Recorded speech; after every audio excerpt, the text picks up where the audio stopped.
Types of reaction में जो next reaction है वो है डिस्प्लेसमेंट रिएक्शन। डिस्प्लेसमेंट रिएक्शन क्या है? The reaction in which more reactive element displaces a lesser reactive element from its compound. एक ऐसी रिएक्शन जिसमें कोई हायर रिएक्टिव एलिमेंट होगा, वो क्या करेगा, किसी कंपाउंड में से किसी लेसर रिएक्टिव एलिमेंट को क्या करेगा, वो डिस्प्लेस कर देगा, उसकी जगह ले लेगा।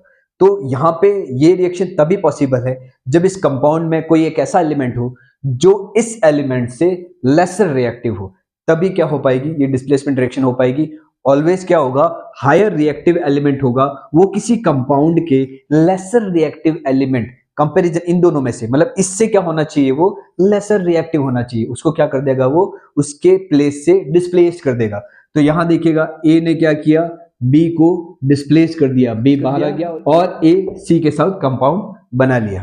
ठीक है, यहाँ पे कुछ एग्जांपल दे रखे हैं, जिंक प्लस कॉपर सल्फेट। यहाँ पे क्या हो रहा है, क्योंकि जिंक कॉपर से ज्यादा रिएक्टिव है इसलिए इसने क्या किया, कॉपर को डिस्प्लेस कर दिया, जिंक सल्फेट बना लिया। यहाँ देखिए lead plus copper sulphate solution में क्या हो रहा है, बिकॉज लेड कॉपर से ज्यादा रिएक्टिव है तो क्या करेगा, कॉपर को डिस्प्लेस कर दिया और क्या बना दिया, लेड सल्फेट बना दिया। Here zinc plus sulphuric acid, तो यहाँ क्या हो रहा है, जिंक सल्फेट बन रहा है और हाइड्रोजन डिस्प्लेस हो गई।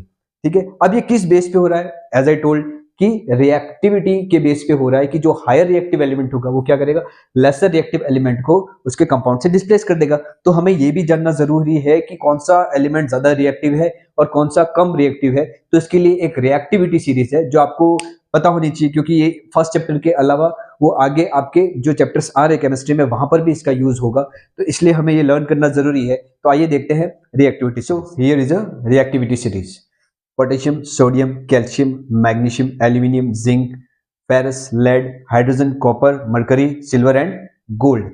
और ये कैसी है, ये इंक्रीजिंग ऑर्डर ऑफ रिएक्टिविटी है, मतलब ये जो सबसे ऊपर जो बता रखे हैं आपके एलिमेंट, ये क्या है, ये सबसे ज्यादा ही रिएक्टिव है और नीचे आने पे ये रिएक्टिविटी कम होती चली जाती है। तो यहां से हम लोग देखेंगे कि हायर रिएक्टिव एलिमेंट कौन सा है, लेसर रिएक्टिव कौन सा है। तो ये जो हायर होगा वो अपने से नीचे को वो क्या कर सकता है, डिस्प्लेस कर सकता है। नीचे के एलिमेंट ऊपर के एलिमेंट को, मतलब लेसर रिएक्टिव जो होंगे वो हायर रिएक्टिव एलिमेंट को कहीं पर भी डिस्प्लेस नहीं करेंगे। ये मैं इसलिए बता रहा हूं कि कई बार एग्जामिनेशन में ऐसा क्वेश्चन पूछ लेता है, एग्जामिनेशन में क्या है, वो उल्टा क्वेश्चन पूछ लेते हैं। ठीक है, इफ सपोज ये क्वेश्चन ऐसे पूछ लिया कि copper plus zinc sulphate gives copper sulphate and zinc. तो आप यहाँ देखेंगे कॉपर एक एलिमेंट है, जिंक सल्फेट एक कंपाउंड है। कॉपर ने यहाँ पे क्या दिख रहा है, कॉपर ने क्या किया, जिंक को डिस्प्लेस कर दिया। तो इज इट पॉसिबल, तो आप देखेंगे कॉपर कहाँ रहा है, नीचे आ रहा है, जिंक कहाँ रहा है, ऊपर आ रहा है। तो क्या कॉपर जिंक को डिस्प्लेस कर सकता है, नहीं कर सकता है, तो रिएक्शन इज नॉट पॉसिबल। तो इस टाइप के भी आपके एग्जामिनेशन में क्वेश्चंस पूछे जाते हैं। ठीक है, तो this reaction is not possible. तो इस रिएक्टिविटी सीरीज को लर्न कैसे करें, कैसे दिमाग में याद रखें, अगर आप खाली सिंबल वाइज चलेंगे तो it is very difficult to learn. हाँ, ये है कि ये एक ट्रिक है, ठीक है, निमोनिक है, जिस वे में आप इसको आप लर्न कर सकते हो कि के से कुड़ी, कुड़ी नाल Na सोडियम, कार कैल्शियम, मांगो मैग्नीशियम, ठीक है, अल्टो एल्यूमिनियम, जिस्को Zn, फिर फेरस, लेकर, इसको हम लोग क्या बोलते हैं, लेड, लेड बोलते हैं इसको, इसलिए लेकर। हाइड्रोजन के लिए हम, कॉपर के लिए चलें, मरकरी, दिस इज मरकरी, इसलिए एम से आ गया मथुरा। सिल्वर, सिल्वर के लिए आया साथ, और गोल्ड के लिए आया घूमने।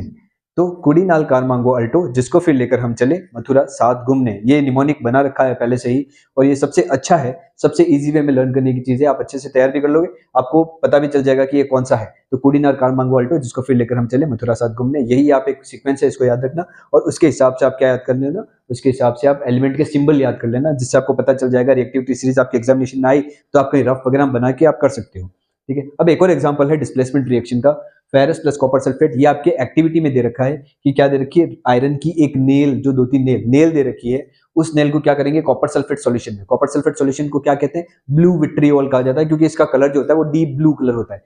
तो इसको क्या, इसमें क्या करेंगे, फेरस यानी एक आयरन नेल ली, उसको इसके सॉल्यूशन में आपने डीप कर दिया। देखिए अब क्या होता है, तो आप देखोगे कि कुछ देर बाद जब आप उसको बाहर निकालोगे तो वो जो नेल होगी, आयरन की जो नेल होगी, वो किस कलर की हो जाएगी, वो आपके ब्राउन कलर की हो जाएगी। और जो आपका ब्लू विट्रियोल मतलब जो ब्लू कलर का जो कॉपर सल्फेट का सॉल्यूशन था उसका कलर हो जाएगा या तो लिटिल कलरलेस हो जाएगा या फिर वो फेडेड ग्रीन कलर का दिखाई देगा।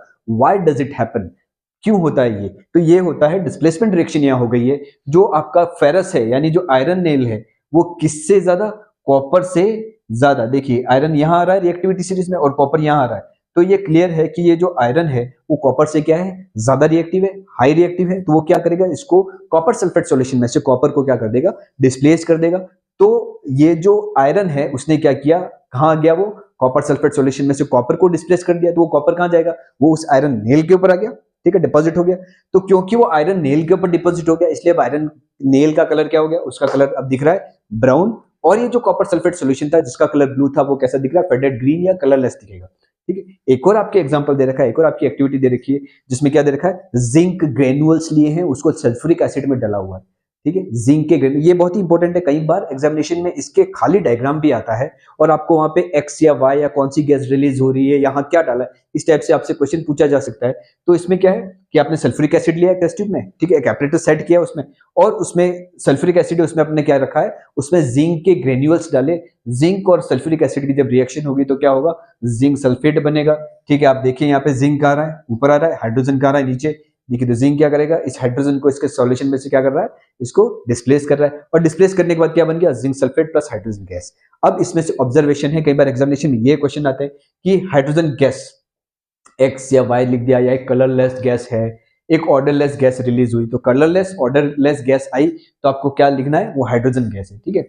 और वो बर्न करेगी कौन से साउंड के साथ? इससे पहले हम पढ़ चुके हैं, पॉप साउंड के साथ बर्न करती है और क्या कर देती है? बर्निंग कैंडल को एक्सटिंग्विश कर देती है। क्यों? क्योंकि हाइड्रोजन बर्न्स इटसेल्फ, वो खुद ही बर्न करती है, तो जितनी होगी उतनी बर्न हो जाएगी और फिर क्या करेगी? क्योंकि वहां पे हाइड्रोजन थी, ऑक्सीजन तो है नहीं, तो क्या करेगी? वो बर्निंग कोई भी चीज होगी उसको क्या कर देगी? एक्सटिंग्विश, बुझा देगी, पॉप साउंड के साथ जलेगी और उसको बुझा देगी। और एक और ऑब्जर्वेशन है कि वो कैसी है? ये रिएक्शन एक्सोथर्मिक है। क्यों? क्योंकि इसमें क्या हो रही है? इसमें हीट रिलीज होती है, that is the reason it is exothermic reaction. Now dilute H2SO4 is used. इसमें ये जो सल्फ्यूरिक एसिड यूज कर रहे हैं वो डाइल्यूट यूज कर रहे हैं, कंसंट्रेट यूज नहीं कर रहे हैं। उसका क्या रीजन है कि ये अगर यहाँ पे कंसंट्रेट सल्फ्यूरिक एसिड यूज करेंगे तो यहाँ पे पहले ही बता रखा है ये रिएक्शन कैसी है? ये रिएक्शन एक्सोथर्मिक रिएक्शन है और ये क्या होगा? हीट जनरेट हो रही है, इस वजह से क्या हो जाएगा?